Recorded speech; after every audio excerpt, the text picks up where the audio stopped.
বয়স ৩৮ ছুঁই ছুঁই। পায়ের জাদু কি তবে এবার থামার পথে? জীবন যেমন শৈশব থেকে বার্ধক্যে গড়ায়, লিওনেল মেসির ফুটবল ক্যারিয়ারও দাঁড়িয়ে সেই চরম সত্যের মুখোমুখি। বুধবার ভোরে বুয়েন্স আইরেসে জাম্বিয়ার মুখোমুখি হয়েছে বিশ্ব চ্যাম্পিয়নরা। বিশ্বকাপের আগে এটি হতে পারে আর্জেন্টিনার মাটিতে মেসির শেষ ম্যাচ। দেশের জার্সিতে ১২৮ ম্যাচ আর রেকর্ড ১১৫ গোল। মেসি যেন এক চলন্ত ইতিহাস। জাম্বিয়ার বিপক্ষে এই প্রীতি ম্যাচে তাকে পূর্ণশক্তির দলের নেতৃত্ব দিতে দেখা যায়। তবে এটি কি শেষ? টিএনটি স্পোর্টসের খবর অনুযায়ী আর্জেন্টিনা আরও ২টি প্রস্তুতি ম্যাচ খেলার চেষ্টা করছে, যার একটি হয়তো হবে দেশের মাটিতে।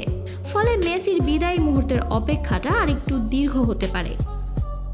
কোচ লিওনেল স্ক্যালোনি অবশ্য ইঙ্গিত দিয়েছেন এক সোনালী সমাপ্তির। তার মতে এটি সম্ভবত মেসির ষষ্ঠ এবং শেষ বিশ্বকাপ হতে যাচ্ছে।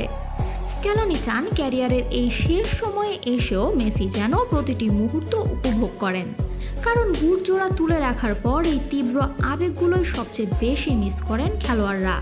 ইতোমধ্যে এএফএতে ৫৫ জনের প্রাথমিক তালিকা জমা দিয়েছেন স্ক্যালোনি। মে মাসের শেষে সেই তালিকা কাটছাঁট করে ঘোষণা হবে চূড়ান্ত ২৬ সদস্যর দল, যেখানে অবধারিতভাবেই থাকছে আর্জেন্টিনাকে গত বিশ্বকাপ জেতানো সেই জাদুকরের নাম।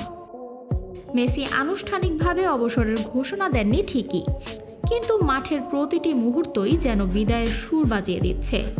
জাম্বিয়ার বিপক্ষে এই ম্যাচ কেবল একটি ফুটবল ম্যাচ নয়, বরং এক যুগের অবসান আর অন্য এক রূপকথার প্রস্তুতির সন্ধিক্ষণ। Samantha, beyond border sports.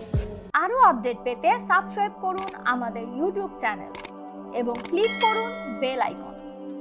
Follow করুন টিকটক ও ফেসবুক পেজে।